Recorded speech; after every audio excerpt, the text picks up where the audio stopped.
Oke, sudah terlihat Pak Yuda screen saya? Sudah, Pak. Baik, baik. Nah, sebelumnya perkenalan dulu. Sebelum saya lanjutkan, saya Amir Ramadhani dari timnya dari Mas Alvan untuk membahas tentang mixed reality ini. Gitu. Nah, nanti untuk panggilan nanti boleh Doni. Biasanya teman-teman saya manggil Doni. Baik, tentang pengenalan reality ya kan, atau jadi sebelum kita membahas mixed reality ini, kita harus mengenal dulu ada namanya judul induknya gitu. Jadi kalau beberapa orang itu ada yang menyebutnya adalah immersive reality, tapi ada juga yang menyebutkan adalah ada extended reality, yang mana jadi ini adalah naungan, gitu kan, judul naungan dari jenis-jenis teknologi berbasis realita. Itu ada augmented reality, ada virtual reality, dan ada mixed reality. Begitu. Jadi ketiga-tiganya ini kalau digabungkan namanya adalah immersive atau extended reality. Begitu. Nah, karena kita membahas tentang mixed reality, tentunya nanti kita tidak lepas dari bagaimana cara membuat augmented reality dan bagaimana cara membuat virtual reality begitu. Nah, mungkin dari teman-teman ataupun saya manggilnya teman-teman begitu saja ya, Bapak ya.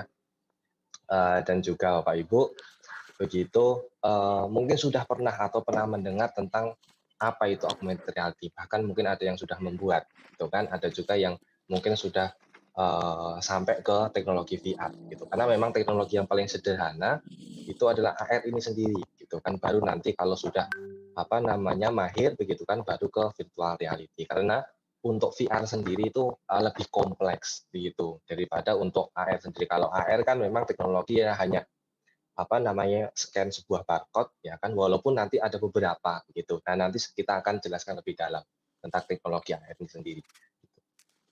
Baik. Nah, AR sama VR ini berbeda begitu ya ketika disandingkan ya kan. Tapi kalau digabungkan ini namanya mixed reality gitu. Gitu kan. Nah, karena kita ingin membuat mixed reality berarti kita juga menggabungkan ya kan teknologi AR dan juga teknologi VR-nya gitu. Nah, AR sendiri gitu kan, secara garis besarnya itu kan adalah proses penambahan konten virtual. Jadi kita memasukkan sebuah dunia digital, ya kan, ada objek digital kita berupa 2 dimensi atau 3 dimensi ke dalam dunia nyata kita. Gitu. Intinya seperti itu. Dan misalkan ada kubus gambar atau video gitu kan, kemudian diproyeksikan, misalkan diletakkan di dinding gitu kan, di lantai, dengan tentunya dengan bantuan device dan secara real time begitu. Gitu. Jadi kalau dilihat dari device itu kelihatannya memang ada nyata begitu kan, misalkan benar-benar misalkan yang diproyeksikan adalah objek macan begitu ya. Ya benar-benar kalau dari dari teknologi dari device kita itu ada macan yang sedang berdiri di depan kita. Cuma kalau dari real nyata kan tidak seperti itu begitu. Nah, itu jadi penambahan intinya adalah penambahan konten digital 2 dimensi atau dimensi dunia ini gitu. Nah, ini ada video yang mungkin bisa saya tonton sebentar gitu. Nah, ini tentang AR, ada Landmark Indonesia. Ini yang kemarin sempat kita buat untuk kami.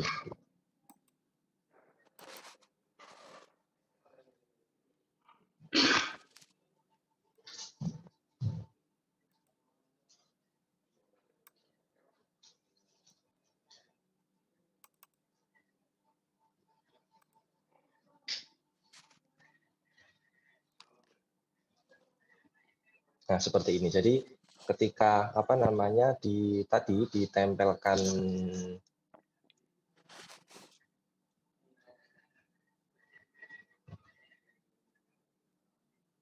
itu kan, jadi muncul animasi 3D-nya gitu. Nah, nanti kita akan membahas juga bagaimana membuat si 3D-nya ini gitu. Jadi apa yang akan kita proyeksikan ke dunia nyata itu jadi berupa 3D. Nah, nanti kita akan bahas juga untuk aplikasinya. Tapi kalau untuk pagi ini nanti kita akan untuk aplikasinya dulu. Kita menggunakan apa, dan mungkin nanti kalau sampai waktunya nanti saya bahas tentang tampilannya begitu. Nah, seperti itu. Nah, begitu juga dengan yang VR. Nah, VR ini karena kebalikannya begitu ya. Jadi kalau tadi dunia nyata yang kita masukkan ke dunia maya kita masuk ke dunia nyata, tapi kalau VR itu kita masuk ke dunia virtual begitu.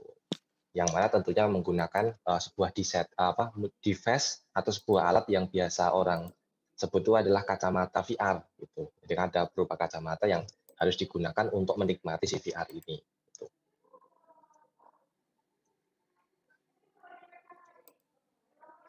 Nah, mixed reality ini gitu. Nah, sebenarnya gitu ya, mixed reality ini kan memang harus menggunakan alat, ada bantu alatnya begitu. Nah, untuk saat ini yang mengembangkan ini baru Microsoft gitu. Jadi ada kacamata MR begitu ya. Kacamatanya itu seperti kaca gitu kan. Itu kalau Bapak Ibu atau teman-teman itu pernah melihat film Iron Man gitu ya. Gitu kan, itu kan ada biasanya kan yang awal-awal itu kan pakai kacamata gitu ya, hampir seperti itu gitu. Nah, itu termasuk teknologi yang baru begitu karena baru dikembangkan sekitar 2018-an itu. Dan memang untuk saat ini memang alatnya masih mahal sekali gitu mixed reality ini gitu. Nah, nanti kita akan akali bagaimana yang bentuknya itu hampir mirip dengan mixed reality begitu ya. Tapi kita menggunakan teknologi smartphone begitu. Nah, tapi kalau memang untuk yang yang profesional itu memang ada alatnya sendiri gitu. Jadi itu termasuk hal nanti Bapak Ibu bisa cari mungkin ya mixed reality Microsoft begitu. Mungkin saya akan bisa tunjukkan di sini sebuah alatnya.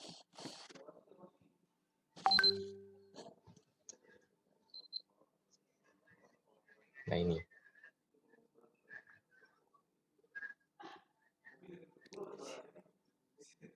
Nah, jadi dia menggunakan alat yang sepertinya harusnya begitu. Nah, jadi seperti kaca ini gitu kan. Jadi mixed reality ini nanti yang akan kita buat itu adalah teknologinya menggunakan AR, tapi cara menampilkannya secara VR gitu. Gitu ya. Jadi untuk pemahaman kita yang akan kita buat nanti begitu. Jadi teknologinya adalah teknologi AR gitu ya, ada virtual button begitu kan. Jadi kalau AR itu kan kita tidak bisa memanipulasi si objeknya secara langsung menggunakan tangan kita gitu. Ya kan? Tapi kalau memang yang mixed reality ini gitu kan. Nah, kalau yang ini kan VR nih ya kan. Kita nggak tahu misalkan kalau kita menggunakan VR itu kita dicolek atau ada maling begitu kan di sekeliling kita begitu, kita nggak tahu begitu kan. Tapi kalau menggunakan kacamata yang mixed reality ini ya kita lihat ke dunia nyata, cuma ada juga tampil juga dunia mayanya begitu. Nah, seperti itu. Oke, next. Nah, aplikasi yang akan kita gunakan, Bapak Ibu sekalian, teman-teman, ini adalah Unity. Sebenarnya Unity sendiri itu ini adalah game engine. Jadi game engine yang biasanya digunakan untuk FPS, ya kan, 2 dimensi atau 3 dimensi. Kalau memang teman-teman ini pernah kayak PUBG begitu ya. PUBG itu kan menggunakan Unreal ininya, logo di bawahnya gitu kan. Jadi developnya Unreal gitu. Kalau tidak salah Unity ini yang digunakan oleh si Counter Strike kalau tidak salah gitu. Jadi semacam kayak model Counter Strike gitu. Jadi tembak-tembakan yang game tembak-tembakan gitu atau biasa orang itu FPS namanya. Nah, itu sebenarnya menggunakan ini gitu kan. Tapi kita gunakan Unity ini, alatnya ini digunakan untuk membuat AR, VR ataupun mixed reality begitu. Nah, Unity ini nanti sangat kompleks sekali, Bapak Ibu. Jadi Unity nanti kita juga bisa menganimasikan juga, tapi tidak seleluasa aplikasi 3D begitu. Hanya sekedar basic saja nanti untuk di Unity animasinya begitu. Tapi untuk yang misalnya kompleks, misalkan kayak rigging untuk jalan gitu, itu lebih saya sarankan di aplikasi 3D objeknya begitu. Nah ini kita akan belajar di Unity. Nah Unity begitu nanti basicnya adalah seperti ini, ya kan? Jadi Unity ini support untuk berbagai macam platform, ya kan? Tentunya ada Android, iOS, Android yang akan kita gunakan, ada Mac, ada Windows, ada Unity Web gitu. Nah kalau Windows ini biasa digunakan untuk extended reality yang memang support dari Windows, karena kan memang pengembangnya baru si Microsoft gitu ya. Gitu. Jadi kalau Bapak Ibu atau teman-teman itu pernah membuka adalah 3D Paint 3D gitu ya. Paint 3D itu di sana ada namanya fitur mixed reality gitu. Jadi Paint 3D itu kan aplikasi untuk membuat 3D secara sederhana begitu. Nah itu di sana ada fitur mixed reality-nya. Kalau nanti bisa dicoba gitu ya, dibuka di laptopnya gitu kan ada nggak 3D Paint-nya nanti dicoba gitu. Nah itu nanti bisa digunakan gitu. Nah itu jadi nanti support untuk berbagai macam platform. Nah selanjutnya adalah untuk pengenalan fiturnya ini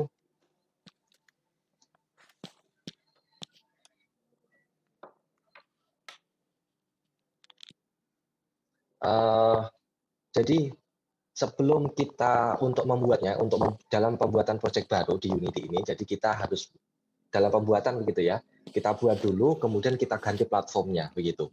Jadi kalau biasanya kalau di aplikasi lain kan kita buat new baru, ya new project baru begitu kan kita langsung buat ininya projectnya. Tapi kalau di Unity itu bisa, tapi alur yang sebenarnya adalah kita tentukan dulu kita mau bangun aplikasinya itu untuk apa? Apakah untuk Windows, untuk iOS atau untuk Android gitu. Jadi pemilihan settingan begitu ketika buat project baru di Unity itu harus dipilih dulu. Kita ingin membangun di platform apa. Nah, selanjutnya. Nah, ini untuk tampilan Unity-nya, Bapak Ibu, gitu kan. Jadi ada hierarki begitu kan, tampilannya nanti agak sedikit kompleks gitu, ada hierarki, ada scene, ada inspektor, kemudian ada project, ada animasi, ada konsol begitu. Kemudian ada game. Nah, nanti kita akan cari tahu gitu macam-macam window atau tampilan di Unity. Nah, yang pertama adalah window scene. Window scene ini untuk mengatur tata letak suatu objek dalam game begitu.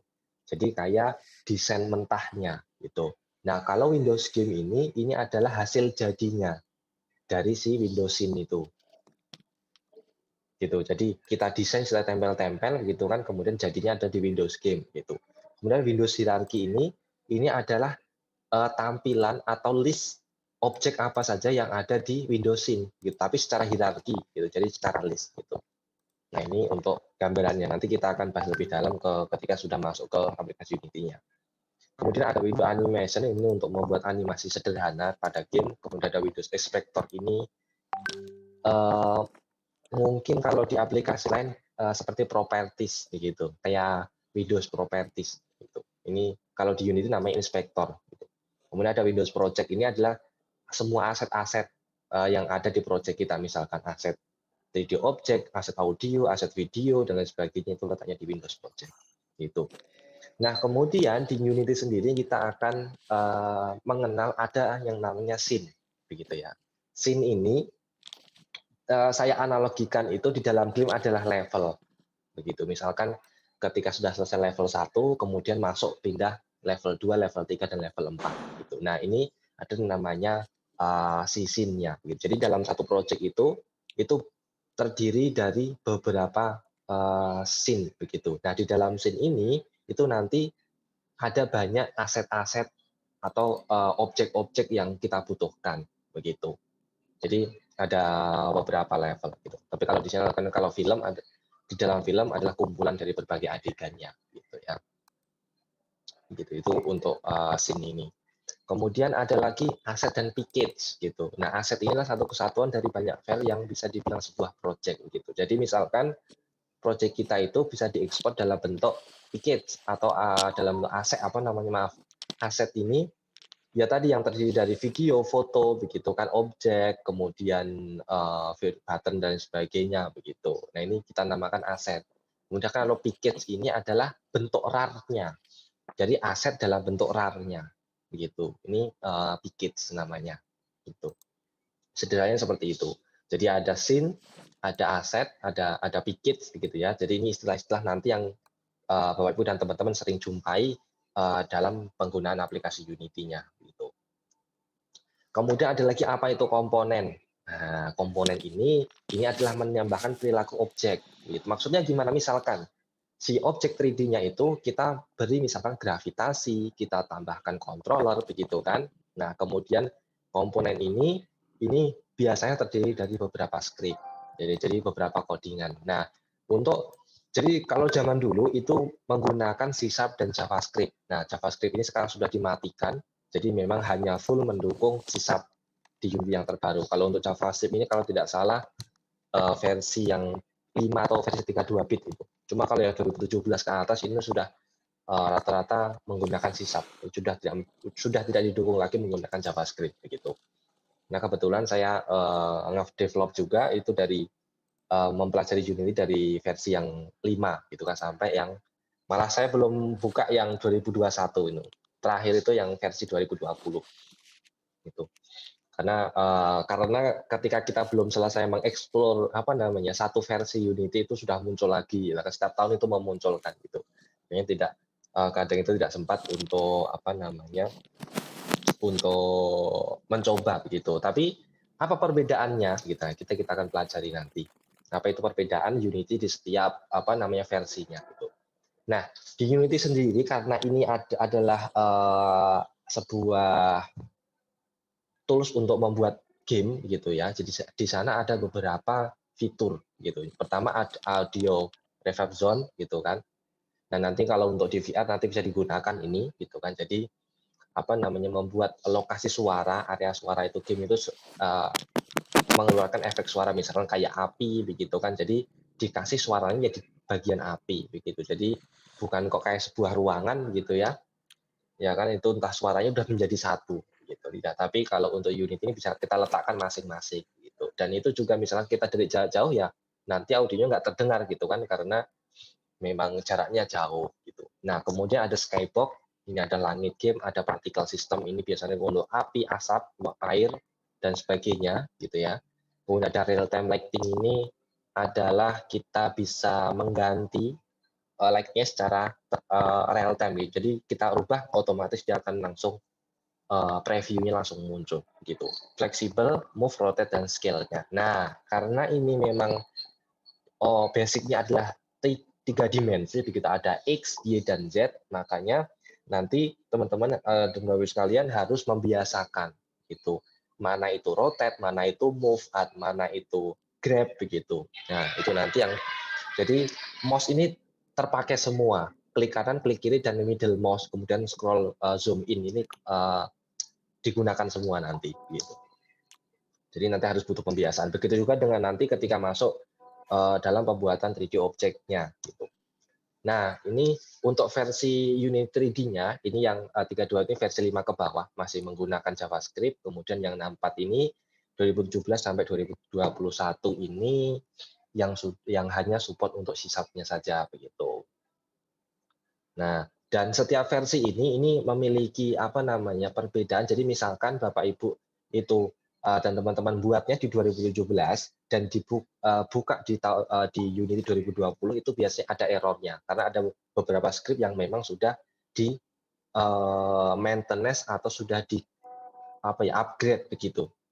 Jadi ada yang memang buatnya 2020 tidak bisa dibuka di 2017. Itu ada beberapa seperti itu. Begitu. Makanya nanti ketika Bapak Ibu ke depannya menggunakan Unity ini ya 2020 gitu kan. Kalau ya menggunakan 2020 gitu kan. Tapi kalau misalkan upgrade-nya cuma satu tingkat biasanya sih tidak masalah biasanya gitu. Misalkan buatnya 2019 dibukanya 2020 biasanya tidak masalah gitu kan. 18 atau 19 gitu. Tapi ada juga nanti yang mungkin muncul error, tapi biasanya itu normal. Gitu. Tapi kalau terlalu jauh misalkan 2017 dibuka 2020 itu nanti banyak errornya biasanya gitu. Karena biasanya butuh update dan lain sebagainya gitu. Nah, kemudian selanjutnya adalah tentang persiapan objek 3D-nya. Gitu. Nah, sebelum kita membuatnya, kita harus mengenal dulu ada yang namanya file 3D. Gitu. Jadi, file-file ini nanti kita akan belajar dan juga berpengaruh begitu. Nah, ini contoh-contoh format yang sampel gitu ya. Sampelnya adalah ada 2 format yang memang bisa diekspor atau dimasukkan dalam Unity. Itu memang dari tipe filenya sendiri atau memang format file dari aplikasinya gitu kan. Kalau yang nomor 1 ini kan saya contohkan FBX dengan OBJ gitu kan. Ada juga STL ya kan, kemudian ada beberapa pokoknya. Kemudian ada beberapa gitu. Tapi yang kita fokuskan nanti ada FBX dan OBJ. Apa maksudnya? Kalau objek yang bertipe FBX ini biasanya objek yang memiliki animasi yang beranimasi begitu. Kemudian kalau yang OBJ ini fitur yang memang tidak memiliki animasi, ya misalkan kayak singa begitu, ya singa aja gitu kan, dengan teksturnya tentunya begitu. Lalu bisa nggak kalau misalkan objek ini tidak memiliki animasi tapi disimpannya dalam bentuk FBX? Bisa, tidak masalah begitu. Tapi kalau misalkan nanti di objeknya itu ada animasinya, itu harus menggunakan yang FBX gitu. Tapi nanti kalau ada animasi menggunakan yang OBJ, otomatis nanti tidak terbaca untuk si animasinya gitu. Nah, itu tipe-tipenya gitu. Ada juga yang langsung dari file aplikasinya begitu kan, misalkan ini menggunakan 3D Max Studio begitu kan, itu kan ekstensinya .max gitu ya. Nah, itu bisa dimasukkan atau .blend. Jadi hasil file simpan dari aplikasi Blender itu bisa langsung dimasukkan begitu, tidak perlu diekspor dalam bentuk FBX ataupun OBJ begitu. Nah, ini beberapa fitur. Sebenarnya ada beberapa, tapi kita fokuskan ke FBX, OBJ, dan ada beberapa tipe ini gitu. Nah, seperti ini gitu kan, karena nanti butuh pembahasan mendalam untuk mengenai tipe-tipe format 3D-nya gitu. Itu. Kemudian itu tadi untuk tipe-tipe objek 3D-nya itu, kemudian selanjutnya ini contohnya ada GLB, ada FBX, ada OBJ, GLF, dan sebagainya gitu. Ini banyak sekali gitu. Nanti ditemukan gitu kan, kalau untuk di Paint 3D gitu kan, itu ada GLB, FBX, GLF, itu cuma ada 3. Tapi kalau untuk di Blender itu ada banyak sekali. Nah, ini aplikasi-aplikasi yang yang bisa digunakan teman-teman untuk membangun sebuah objek 3 dimensi. Gitu. Ada Maya, ada Cinema 4D gitu kan. Tapi rata-rata ini berbayar kecuali Blender dan Paint 3D. Ini gratis. Nah, kalau SketchUp itu kan mungkin Bapak Ibu pernah mendengar gitu kan. Jadi aplikasi yang memang digunakan untuk mendesain sebuah rumah gitu, atau bangunan, atau 3D Max ini biasanya untuk engineering ya kan, untuk buat desain sebuah bangunan atau sebuah benda begitu. Nah, ini nanti bisa digunakan gitu kan. Tapi untuk sesi nanti, untuk pelatihan ini kita akan membahasnya hanya Blender saja. Nanti untuk kedepannya nanti Bapak Ibu bisa cari sendiri mengenai aplikasi-aplikasi pembuat 3D objek ini. Nah, aplikasi yang kita butuhkan gitu kan, yang nanti Bapak Ibu install itu ada 3D Builder, ada Blender gitu kan, kemudian Android Studio ini kita tidak menggunakan, jadi waduh laptop saya nggak kuat ini kalau buka Android Studio dan juga Unity begitu kan, tidak. Android Studio ini nanti hanya kita gunakan untuk mengambil SDK-nya aja. Jadi SDK ini kayak jenis atau versi dari Android. Itu kan ada Android versi 3, versi 4.4 yang KitKat begitu kan, sampai yang Lollipop, Oreo begitu kan. Nah, ini kita ngambilkan simpelnya, ngambilnya dari Android Studio. Daripada kita harus download SDK-nya sendiri begitu ya. Mendownload SDK-nya sendiri ya kan, itu kita harus ngupdate juga gitu, sama gitu. Tapi kalau Android Studio ini kita tinggal download saja, tinggal kita gunakan, simple gitu kalau menggunakan Android Studio. Saya biasanya menggunakan ini gitu. Selain saya gunakan untuk membuat aplikasi Android gitu kan, saya juga pergunakan untuk si SDK-nya gitu. Nah, nanti untuk SDK-nya ketika nanti Bapak Ibu sudah download begitu ya, nanti dipilihnya kira-kira kalau smartphone zaman sekarang itu kayaknya di atas Kit Lollipop kalau tidak salah begitu ya. Jadi nanti untuk versinya Lollipop ke atas saja, tidak perlu menggunakan KitKat. Saya rasa itu yang KitKat itu udah nggak digunakan kayaknya untuk saat ini ya. Jadi atau mungkin malah di atas juga tidak masalah. Jadi nanti dispesifikasi ketika didistribusikan si APK-nya, itu nanti bisa dipilih bahwasanya si APK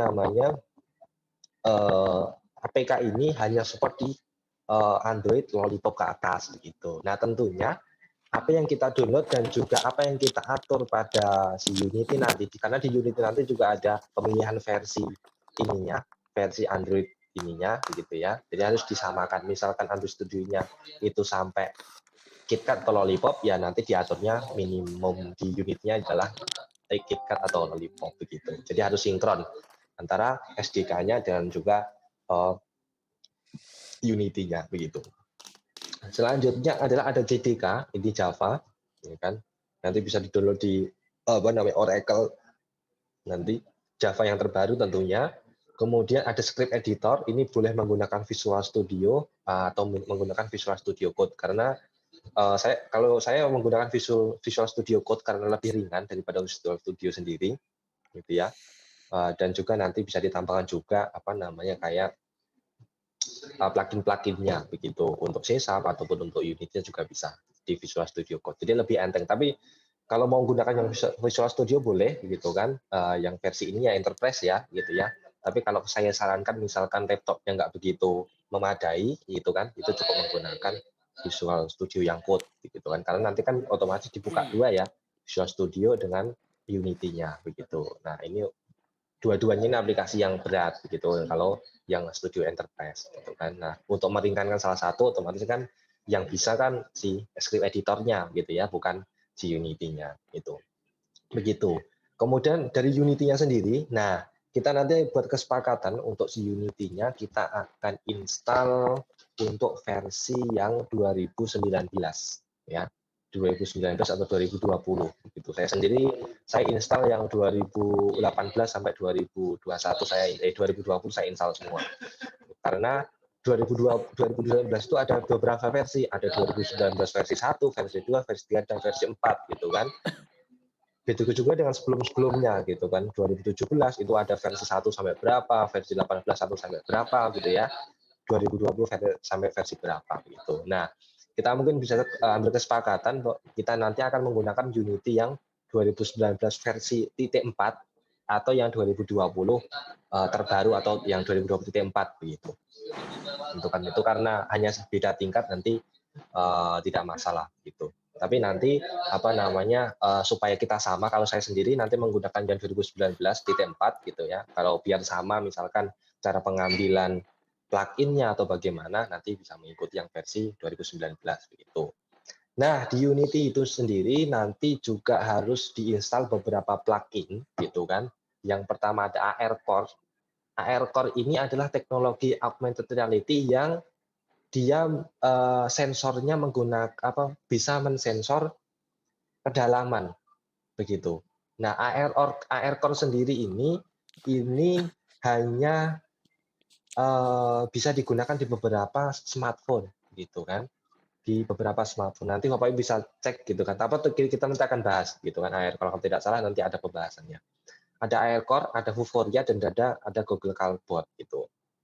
Vuforia ini nanti ini untuk engine-nya augmented reality, kalau Google Cardboard ini untuk engine-nya VR. Gitu. Vuforia untuk AR, Google Cardboard untuk VR. Gitu. Nah, dua-duanya nanti kita akan gabung sehingga menjadi sebuah mixed reality. Begitu. Seperti itu. Nah, kita akan membahas tentang AR dulu, gitu ya. Nah, AR sendiri ini sebenarnya ada dua metode, gitu. Jadi ada markerless, ada base marker. Kalau markerless itu berarti harus tanpa menggunakan sebuah benda gitu kan. Kalau mungkin yang tadi saya tunjukkan kan ada gambar begitu berupa barcode atau logo, kemudian disorot, kemudian muncul 3D-nya di atas barcode-nya begitu. Ada juga yang sistemnya markerless begitu ya. Jadi tanpa marker langsung diproyeksikan ke lantai menggunakan apa? Menggunakan tadi teknologi AR Core tadi. Kalau yang AR base marker ini tanpa menggunakan teknologi AR Core itu kemana-mana dia tidak bisa nempel di lantai begitu. Tapi kalau nanti tidak support smartphone-nya menggunakan yang base marker aja, kebalik base marker yang menggunakan marker gitu. Tapi kalau yang markerless itu nanti menggunakan AR Core gitu yang memang mendukung untuk AR Core gitu kan. Nanti akan kasih saya tunjuk beberapa teknologi atau smartphone yang memang didukung oleh AR Core, teknologi AR Core gitu. Oke, itu untuk dua metode. Ada tanpa marker gitu kan. Kita sebutnya marker. Jadi ada sebuah barcode begitu atau sebenarnya tidak hanya barcode, kita akan bahas nanti di pertemuan untuk membahas AR-nya gitu ya. Gitu. Karena kita nanti akan bahas ada AR sendiri bagaimana cara membuat AR, kemudian kita akan membahas bagaimana cara membuat VR tentunya secara singkat. Kemudian yang ketiga adalah kita menggabungkan keduanya begitu. Bagaimana caranya gitu ya. Oke, seperti itu. Nah, AR sendiri itu ada secara markerless gitu ya, tanpa si marker tadi gitu kan, karena menggunakan gambar tadi itu ada 4 di sini. Ada face mask tracking. Jadi dia men-tracking sebuah wajah. Sebenarnya teknologi AI ini sudah lama ya kan kita gunakan tapi tidak kita sadari. Misalkan kalau teman-teman ini kan sering menggunakan fitur Snapchat gitu kan atau fitur-fitur di Instagram gitu ya. Itu kan ada tuh apa namanya kalau zaman dulu itu ada fitur yang memang misalnya menambahkan telinga kelinci gitu kan. Kemudian kayak menambahkan topi atau kacamata dan lain sebagainya gitu. Atau di aplikasi Face App itu sebenarnya menggunakan teknologi augmented reality. Jadi dia merubah, men-tracking begitu ya. Makanya ketika kita ngomong begitu atau kita gerak-gerak kan dia mengikuti ya kan wajah kita. Karena memang yang di-tracking itu wajahnya gitu kan. Jadi ada misalkan kayak matanya, kemudian mulutnya, telinganya dan lain sebagainya. Gitu. Makanya dia bisa pas nempel gitu. Itu menggunakan face tracking. Ada juga yang menggunakan 3D object tracking begitu ya. Maksudnya adalah misalkan markernya itu tidak menggunakan apa namanya gambar, tapi sebuah objek misalkan gelas. Jadi gelas disorot nanti akan gelas itu ditutupi dengan objek lain gitu. Jadi memang men-tracking sebuah objek, bukan lagi sebuah gambar 2 dimensi gitu. Itu sudah menjadi benda nyata yang 3 dimensi begitu. Kemudian ada motion tracking gitu ya. Nah, motion tracking ini seperti ini. Nah, kemudian motion tracking ini kalau zaman dulu teknologi yang mengembangkan adalah Kinect gitu ya. Biasanya kalau di time zone begitu di mall-mall gitu, itu kita berdiri di depan layar, kita gerak-gerak nanti apa namanya si orangnya yang ada di layar ikut gerak gitu. Gitu ini menggunakan motion tracking. Jadi men-tracking gerakan kita, tubuh kita gitu. Nah, ada juga yang location based, ini menggunakan apa namanya, lokasi sebagai markernya. Seperti kalau di sini kan ada Pokemon Go ya, kalau pernah teman-teman atau Bapak Ibu pernah menggunakan atau pernah hunting Pokemon gitu kan. Nah, ini dia menggunakan location based, ya teknologi AR-nya gitu. Seperti itu. Jadi ada beberapa apa namanya tentang AR itu sendiri. Gitu. Nah ini untuk cara kerjanya begitu ya. Jadi apa namanya mengenali gitu kan. Nah sekarang itu untuk sekarang itu banyak digunakan untuk kayak apa namanya map untuk teknologi apa ya manufaktur ataupun teknologi permebelan begitu. Misalkan untuk ketika pengen belanja furniture gitu, ya kan? Kita kan biasanya cuma membayangkan, wah ini cocok nggak ini meja ini ya kan mejanya kotak warnanya ini, kemudian saya pengennya diletakkan di ruang tamu saya, gitu kan, ruang tamu saya atau ruang makan saya, kira-kira cocok tidak? Nah, dengan menggunakan AR ini kita bisa memproyeksikan meja yang ada di tokonya itu, ya kan? Kita tempelkan, oh ini cocok. Berarti ketika nanti kita ke tempat, ya kan, ke tempat pembelian mebel, kita sudah langsung nggak membayangkan lagi, ya kan, karena sudah menggunakan AR gitu. Sekarang menggunakan itu dan game juga. Tapi untuk kedepannya ini dan ternyata sudah ada di Google apa namanya Google Map begitu ya. Jadi di Google Map itu ada fitur ketika apa namanya diarahkan si Google Map-nya itu di sebuah gedung atau sebuah jalan gitu kan, nanti akan ada petunjuknya. Kita harus ke kanan atau ke kiri gitu kan. Kemudian ketika dicolot ke gedung nanti akan ada informasi, oh ini gedung apa gitu. Nah nanti bisa dicoba, tapi kalau memang tidak ada tidak ada berarti memang hanya tempat-tempat tertentu saja gitu. Misalkan di ibu kota di Jakarta begitu ya, atau di kota-kota besar gitu. Nanti bisa dicoba nanti untuk yang fitur di Google Map-nya itu ada. Gitu. Kalau dulu kita masih membayangkan gitu kan, ternyata memang sudah ada gitu.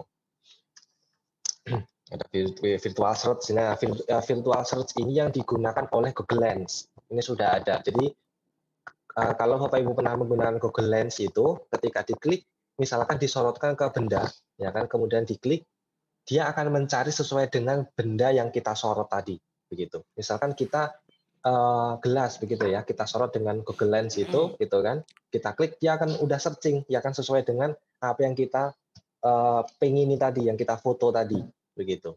Kalau kita menggunakan Google kan search engine kan kita ini ya, misalkan gelas kaca gitu ya, atau gelas mug gitu kan. Nah, kalau pakai Google Lens kita tinggal apa namanya sorot pakai kamera si objeknya nanti sudah tercari secara otomatis begitu, begitu dan sebagainya. Nah, kemudian tadi, ada AR Core ini termasuk teknologi baru, karena dia muncul dari 2018, tapi, sebenarnya sudah 2014 itu kan dia, apa namanya, Tango yang ininya, gitu, pengembangnya, begitu. Nah ini teknologi AR, itu nanti bisa dicek begitu ya. Nah, untuk ini sendiri itu, yang sudah didukung adalah versi 7 Nugget ini, nanti informasinya bisa dicari lagi Bapak Ibu, gitu kan. Ini untuk yang nugget mungkin ada yang versi ini. Nah, ini untuk apa namanya, kelebihan dari AR Core ini, ada motion tracking, ya kan, menangkap dan melacak posisi, ada movement understanding, ada lag, estimation gitu. Ini tentang AR Core-nya. Nah, ini tipe-tipe, AR Core yang support dengan device kita, gitu ya. Ada Galaxy A5 versi A gitu ya. Nah, untuk yang apa, dan Mi, Xiaomi begitu kan, Oppo gitu kan, Asus dan sebagainya, gitu. Nah, ini ada beberapa, nanti bisa Bapak Ibu cek itu di sini, di apa namanya, developer.google.com AR Discover ini, ya kan, nanti bisa dicari dan dicek untuk smartphone yang support dengan, AR Core ini, gitu. Nah, selanjutnya ada Adobe Aero. Adobe Aero ini adalah aplikasi untuk membangun AR, ya kan, tapi tanpa coding tentunya, tapi hanya tersedia di iPhone ataupun di iPad, begitu. Gitu ya. Jadi belum ada di apa namanya, di Android. Jadi ini keluaran dari Adobe, tapi nanti bisa dicoba gitu ya. Kemudian virtual reality nanti kita cukup menggunakan Google Cardboard gitu kan. Jadi kacamata nanti Bapak Ibu mungkin bisa membeli untuk kacamata VR-nya itu murah, sekitar ada yang 50.000. Kalau yang nanti agak lumayan yang cari gitu ya, kacamata nyaman dipakai itu yang di atas 100.000. Nanti bisa dicari gitu ya untuk mendukung device, karena kita kan membuat mixed reality gitu ya, gabungan dari AR VR, tentunya kan harus membutuhkan kacamata gitu ya.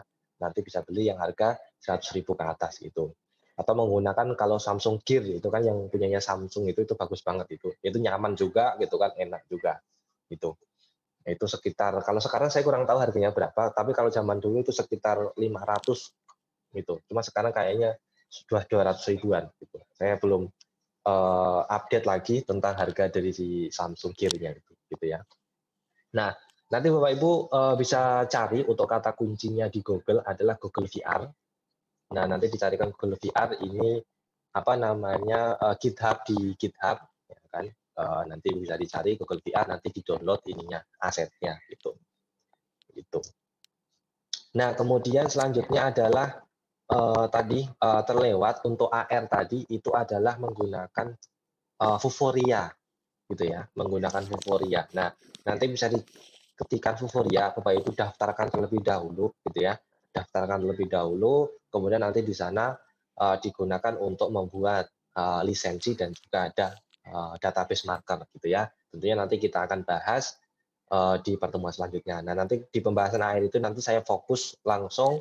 Jadi Bapak Ibu sudah punya akun masing-masing gitu kan. Saya nanti tinggal menjelaskan apa kegunaan Vuforia, kemudian bagaimana cara menggunakan di Unity dan cara mengimportnya gitu. Begitu. Kemudian untuk 3D nanti gitu kan, bagaimana cara memasukkannya gitu. Jadi untuk saat ini nanti ini persiapan aplikasi apa saja nanti bisa diinstal gitu kan, nanti kita akan buka sesi tanya jawab gitu kan, seperti apa kendalanya gitu. Untuk virtuality tadi sudah, kemudian proses pembuatan project virtuality yang tadi sempat saya bahas di depan adalah penggabungannya antara AR dan VR, di mana teknologinya menggunakan AR, tapi ditampilkan secara VR, virtual reality gitu. Nah, seperti itu. Baik, terima kasih Bapak Ibu sekalian. Untuk materi kali ini gitu, kita akan buka dulu untuk sesi tanya jawabnya sebelum saya lanjutkan sedikit tentang saya akan kasih tunjuk untuk aplikasi-aplikasinya seperti apa begitu. Nah, nanti bisa apa namanya, hubungi, bisa tanya-tanya langsung ke saya, ini ada telepon saya, kemudian ada email saya, masdoni@gmail.com, nanti bisa by email atau by WhatsApp gitu. Terima kasih. Saya kembalikan ke Pak Yuda, ke host, nanti kita langsung buka sesi tanya jawab. Ini seperti itu Pak Yuda. Terima kasih. Oke, baik, baik, baik. Terima kasih Pak Doni dan sekarang kita buka sesi tanya jawab ya Pak Doni ya. Oke, silakan Iya, Bapak-bapak, silakan. Ibu-ibu atau siswa peserta silakan untuk mengajukan pertanyaan ya. Eh, bisa open kamera, open mic dan ajukan pertanyaan untuk sesi tanya jawab. Silakan.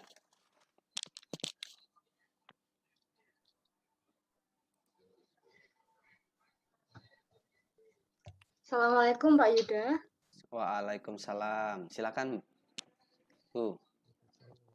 Ya, saya Bu Fadila dari SMK 6 Malang, pendamping pelatihan KSSI Mixed Reality. Nah, yang mau saya tanyakan, Ya, tadi silakan. kan sempat disinggung kalau SketchUp itu bisa diimpor ke Blender, aplikasi Blender. Nah, itu kalau di materinya itu pemberian materialnya itu tidak di SketchUp tapi di Blendernya. Nah, yang saya tanyakan, apakah bisa dimaterialkan dulu di SketchUp baru diekspor gitu.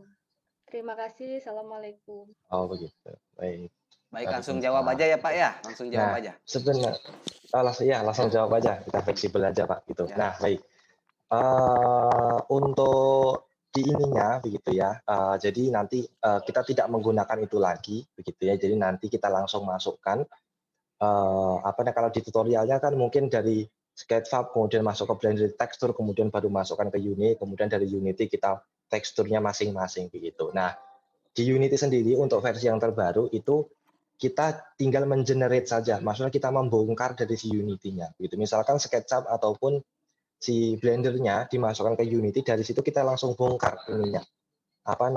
Kita atur begitu ya supaya si teksturnya itu terbaca gitu. Nah, untuk SketchUp sendiri saya belum pernah coba tapi kemudian karena filenya itu sama-sama FBX itu kemungkinan bisa gitu kan. Jadi ketika dimasukkan ke Unity-nya itu langsung tampil si teksturnya. Jadi tidak perlu mentekstur secara manual gitu kan. Tapi kalau zaman dulu iya kita harus masukkan secara manual, kita harus bongkar dulu di Blender begitu ya. Kita harus bongkar dulu supaya menjadi file tersendiri, file tekstur begitu baru kita masukkan 3D-nya kemudian kita masukkan teksturnya secara manual gitu kan. Cuma teknologi yang terbaru yang versi terbaru ini kita langsung masukkan saja FBX ataupun Blender-nya atau SketchUp-nya kemudian dari situ kita bongkar nanti teksturnya supaya masuk secara otomatis begitu. Maksudnya mungkin tadi dari SketchUp ke Unity begitu atau ke SketchUp ke Blender itu mungkin jawaban dari saya. SketchUp, iya. Maksud saya SketchUp ke Blender itu materialnya di SketchUp dulu, baru langsung dipindah diekspor ke Blender, kemudian ke Unity. Jadi kan tidak mengatur material ulang di Blender seperti itu maksud saya. Jadi asli Kenapa dari SketchUp ke Blender? dari aplikasi SketchUp-nya. Kenapa, Pak? Kenapa yang dari SketchUp-nya itu langsung dipindahkan ke Blender? Kalau tidak salah di SketchUp-nya itu ada ya ekspor untuk ekspor untuk ya. Jadi gini, di sekolah kita karena kan kita background-nya prodi konstruksi jalan dan jembatan. Jadi lebih familiar ke aplikasi SketchUp. Jadi untuk materialnya juga lebih familiar di SketchUp-nya. Jadi nanti untuk meminimalisir penggunaan material di Blender maksud saya seperti itu. Jadi apakah bisa material yang di SketchUp itu bisa ditampilkan di Blender atau harus mematerialkan ulang atau SketchUp-nya itu hanya untuk modelnya saja. Oh begitu. Kalau dari SketchUp-nya itu dari SketchUp-nya itu ada tidak Bu diekspor dalam bentuk FBX? FBX. Oh ya. Oh ya nanti saya coba. Nah, nanti kalau ada itu nanti tidak perlu untuk bangun ulang ya, tidak perlu bangun ulang gitu. Oh iya, terima kasih Bapak. Ya, baik-baik. Silakan yang lain mungkin Pak Yuda. Ya, baik. Yang lain silakan saya buka untuk pertanyaan ya. Terima kasih Bu Fadilah dari SMK Negeri 6 Malang. Terima kasih, Pak. Bu. Oke, yang lain silakan saya buka.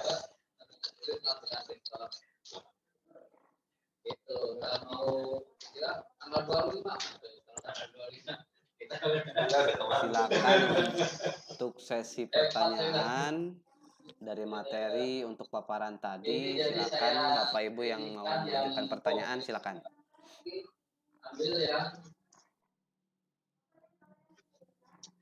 Gitu. Jadi tambahan sedikit. Jadi apa namanya, kalau Bapak Ibu sudah melihat list daftar materinya begitu ya, itu kan ada banyak sekali karena kita belajar tentang dua. Ya kan harusnya itu kan kalau yang di apa namanya program lain itu kan AR VR begitu ya, yang mana mereka lebih condong ke AR-nya. Gitu. Jadi mereka hanya mempelajari tentang AR-nya saja gitu. Karena ini mixed reality ya tentunya harus belajar AR dan VR gitu. Nah, karena banyak sekali materinya dan waktu kita terbatas, nanti saya hanya menjelaskan secara apa namanya basicnya saja gitu ya. Nanti misal AR itu caranya penggunaan seperti ini begitu kan. Jadi kita tidak mendalam gitu ya. Kemudian VR penggunaan seperti ini gitu. Nah, nanti saya mungkin hanya memberikan beberapa kata kunci yang nanti Bapak Ibu atau teman-teman bisa cari sendiri di Google gitu.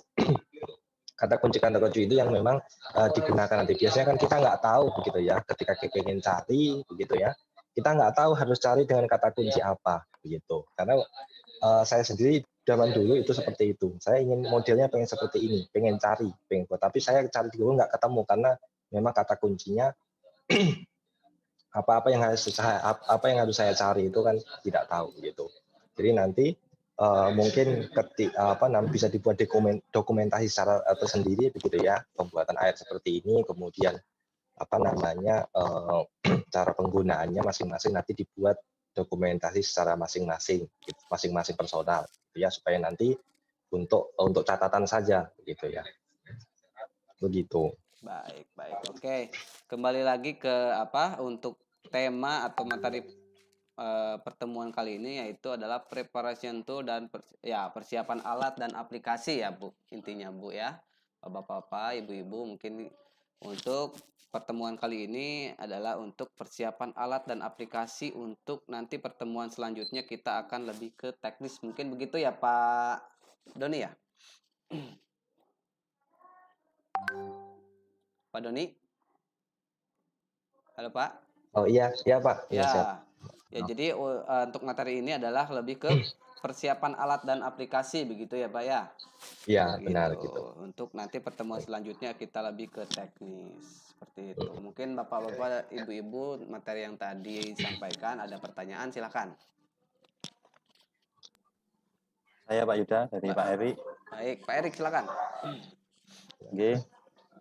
Untuk itu ya seperti yang sudah saya sampaikan ke Bapak waktu itu, termasuk ke Pak Alvan. Jadi kemarin informasi itu kan tentang Zbox itu ya. Oh iya betul Pak. Saya belum bisa jawab. Kita diskusikan saja sekarang. Iya betul. Nah saya juga sudah buka webnya itu, dan memang kan harus dibelinya itu ke Eropa itu ya. Nah ini kan kami tidak terbiasa untuk hal-hal seperti itu, apalagi pembayarannya dan sebagainya.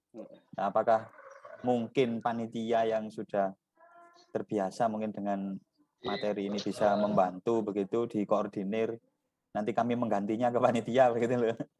Oh, ini mumpung sekolah, mumpung kepala sekolah juga begitu. Kami untuk Zbox-nya itu kalau bisa dibantu, misalkan dari Garut bantu berapa unit untuk sekolah-sekolah yang memang berminat, bareng-bareng begitu, terus nanti ditambahkan ongkos kirim dari Garut ke sekolah masing-masing begitu maksudnya Mbak Yuda. Oh siap. Atau mungkin untuk Oke ya, intinya untuk Zbox Pak Doni ya. Jadi kan kemarin ada rekomendasi untuk Zbox dari Pak Alvan, ataupun yang lainnya sebetulnya nggak harus Zbox kan. Kalau Zbox itu kan memang produk ini ya. Tadi juga sudah dijelaskan sama Pak Doni, ada Google VR untuk aset dan yang lain. Mungkin Pak Doni, kalau dari saya sendiri SMK 12 sendiri sebetulnya baru juga Pak untuk MR, mixed reality, AR, VR dan sebagainya. Jadi intinya kita sama-sama belajar. Mungkin untuk alat Pak Doni, alat untuk nanti Google si kacamata itu mungkin bisa informasikan Pak untuk itunya. Oh, baik. Nanti saya ini ya. Tapi untuk yang ini sebenarnya karena kan atau sebenarnya bisa sendiri untuk custom misalkan begini, karena ada beberapa yang kalau tidak salah itu dulu saya pernah cari itu, jadi ada kayak desain untuk kacamata VR-nya gitu kan. Kalau yang tadi yang saya tunjuk itu kan dari kardus dia sebenarnya. Kalau Google Cardboard itu kan dari kardus dia gitu kan. Jadi dia beli secara kardus begitu, nanti kita susun begitu kan jadi sebuah kacamata begitu. Atau mungkin nanti bisa kalau kreatif begitu ya, nanti bisa buat sendiri kacamatanya, tinggal cari desainnya nanti menggunakan kardusnya begitu. Karena sama-sama gitu kan. Kalau untuk yang toolbox itu kan memang Zenbox itu mohon maaf, itu kan memang sebuah produk termasuk aplikasi. Jadi bukan hanya kacamata saja, ada sensor untuk markernya dan lain sebagainya begitu kan. Nah, karena kita nanti mendevelop secara mandiri begitu ya, otomatis ya cukup nanti beli yang ini saja. Mau ngedevelop apa namanya kacamatanya dari kardus juga bisa sebenarnya. Itu kan tinggal cari desainnya saja gitu. Atau beli yang simple itu yang Google Cardboard dari kardus gitu. Jadi kalau memang terbatas dari ini gitu kan cara pembelian dari luar negeri atau memang anggaran nanti yang simpel-simpel saja gitu kan. Ada banyak sekali nanti cari di Tokopedia yang untuk kacamata VR begitu.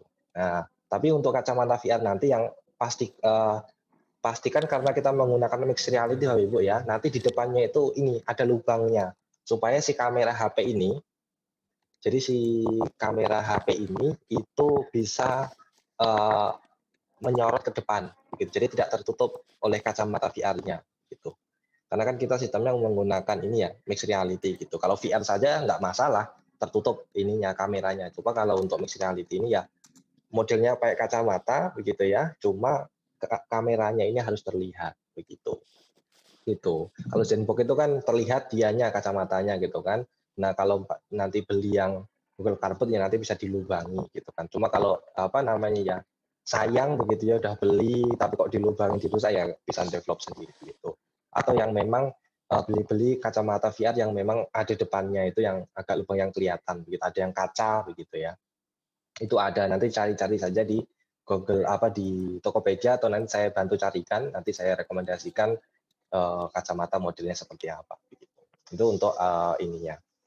Seperti jadi untuk ini kita tidak perlu mempersulit karena kemarin kan yang Mas Alvan sampaikan itu kan ada beberapa rekomendasi begitu ya.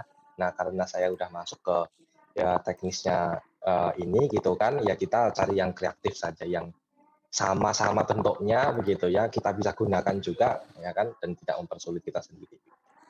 Tapi kalau tadi apa memang untuk yang apa ya untuk yang kenyamanan begitu ya nanti harus yang memang beli yang agak mahal untuk kenyamanan gitu karena kan yang kardus itu otomatis kan tidak begitu nyaman gitu kan keras tidak ada busanya gitu seperti itu. Siap, siap, siap, siap. Pak. Mungkin nanti juga Pak Doni akan coba mencarikan. Di sini juga saya coba cari di Shopee, di marketplace ini ya, lokal. Kacamata PR itu banyak, Pak. Ya harganya 200-an gitu kan. Ada yang Banyak sekali 30.000 benar. banyak sekali. Mungkin kami kan karena memang tidak tahu ya, tolong Bapak rekomendasikan gitu kan untuk nanti kacamatanya seperti apa gitu kan. Untuk yang nyaman mungkin kalau saya rasa untuk anggaran 200 ataupun sampai itu sekolah juga menganggarkan itu juga kalau ada yang lebih mudah harga di bawahan gitu kan ya kita beli aja gitu Pak untuk kenyamanan nanti Oh ini Pak. siap Nah itu aja siap. gitu mungkin Pak Erik ya maksudnya Pak ya. Iya, iya Pak Yuda, enggak apa-apa. Nah itu ya mungkin nanti juga Pak Doni saya izin untuk nanti dimasukkan ke grup kita Mix Reality, grup peserta. Oh Nanti ya juga kita akan berbagi informasi di sana. Ya Pak ya. Gitu Pak Erik cukup ya Pak. siap Pak. Cukup Pak Yuda, terima kasih. Siap. Mungkin ada pertanyaan lagi mungkin mengenai ini hal-hal mengenai persiapan alat dan ya aplikasi ya. Tadi alat untuk kacamata VR dan mungkin untuk aplikasi ada yang masih bingung, yang lain? Ada pertanyaan? Silakan. Oke baik. Sambil menunggu pertanyaan ini saya ada sedikit tambahan ya Pak Yuda. Baik. Saya mohon untuk share screen sebentar.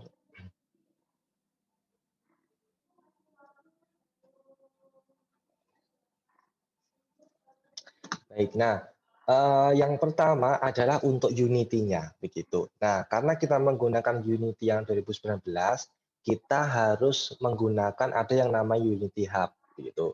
Nah, Unity Hub ini tentunya kita harus registrasi dulu, kemudian nanti aktivasi akun tentunya, gitu kan. Nah, kalau untuk yang versi-versi yang terbaru ini memang harus menginstal Unity Hub namanya. Apa fungsinya Unity Hub? Unity Hub ini adalah apa ya namanya ya, semacam kayak tempatnya, karena Unity ini versinya kan banyak begitu ya, nanti ditempatkan menjadi satu, begitu. Jadi ketika nanti kita membangun sebuah project begitu ya, kita harus memilih dulu, kita pengen menggunakan Unity yang versi berapa. Nah, kalau punya saya, ya kan, yang punya saya ini kan ada 2020, 19, ada 2018 begitu. Gitu kan. Nah, nanti ketika membuat project begitu. Nah, nanti di Unity Hub ini kita bisa download secara online atau secara offline. Maksudnya tapi saya sarankan secara online gitu kan. Jadi kita tambah add di sini. Nah, nanti akan muncul beberapa tipe Unity di sini. Nah, di sini kan ada apa namanya Unity 2019.4 begitu ya. Nah, kemudian ketika kita next, nah nanti di sini ada beberapa support apa namanya develop misalkan Microsoft Visual Studio Community gitu kan. Ini ada sekitar 1 giga dan ini berat juga gitu kan. Kenapa saya rekomendasikan yang VR Code begitu. Tapi untuk nyamannya misalnya kayak dokumentasinya memang lengkap untuk Visual Studio Community begitu kan. Tapi ya lumayan juga download 1 giga begitu ya. Kemudian selanjutnya adalah Android. Jadi di sini Android Build Support ini tentunya ini ada 1 giga sendiri gitu kan. Jadi untuk yang ininya tambahannya modul-modulnya itu ada 2, Microsoft Editor ya kan. Script Editor maaf, kemudian ada Android Build Support gitu kan. Ini jadi supaya kita bisa bangun aplikasi itu untuk Android begitu. Tinggal next saja nanti akan otomatis terdownload begitu. Nah, seperti itu untuk cara di Unity-nya gitu ya. Jadi pertama adalah download Unity Hub dulu gitu ya, baru nanti apa namanya dari Unity Hub kita download aplikasi-aplikasi Unity-nya begitu. Tentunya yang nanti bisa install 2 yang 2020 versi yang terbaru yang .4 kemudian atau 2019.4 kita ada 2 begitu. Seperti itu. Nah, kemudian di Unity Hub ini sendiri nanti ada beberapa pengaturan. Yang pertama adalah kita itu harus login. Jadi login di sini, Bapak Ibu, gitu kan. Setelah login nanti kita akan diarahkan ke pembuatan lisensi. Nah, ini di lisensi manajemennya ini. Nah, di lisensi manajemen ini nanti kita harus membuat activate new in lisensi. Nah, ini di sini nanti otomatis akan muncul seperti ini, personal dan lain sebagainya begitu. Nah, itu untuk pilihannya gitu. Nah, untuk general ini nanti ini tempat kita meletakkan si editornya gitu, editor foldernya gitu ya. Ketika sudah dipilih kemudian jangan lupa disimpan gitu. Seperti itu. Jadi ada apa namanya ada registrasi dulu, kemudian install Unity-nya, habis install Unity ya untuk membuat project harus mengaktifkan lisensinya begitu. Nah, itu untuk pertama untuk instalasi di Unity-nya. Nah, kemudian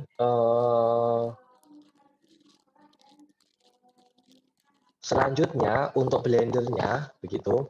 Untuk Blender-nya nanti bisa install yang versi berapapun gitu kan, atau yang boleh bisa install yang versi yang terbaru langsung saja download. Jadi saya tidak berikan linknya, nanti bisa dicari di blender.com-nya, blender.org-nya nanti bisa dicari download di sana sudah tersedia begitu. Nah, paling nanti agak sedikit rumit untuk di bagian si Unity-nya begitu. Nah, seperti itu untuk tambahannya Pak Yuda. Oke, baik. Mungkin sudah habis selesai untuk materi saya. Ya. Satu lagi pertanyaan mungkin kalau ada, saya buka dulu sebelum kita tutup. Silakan. Silakan.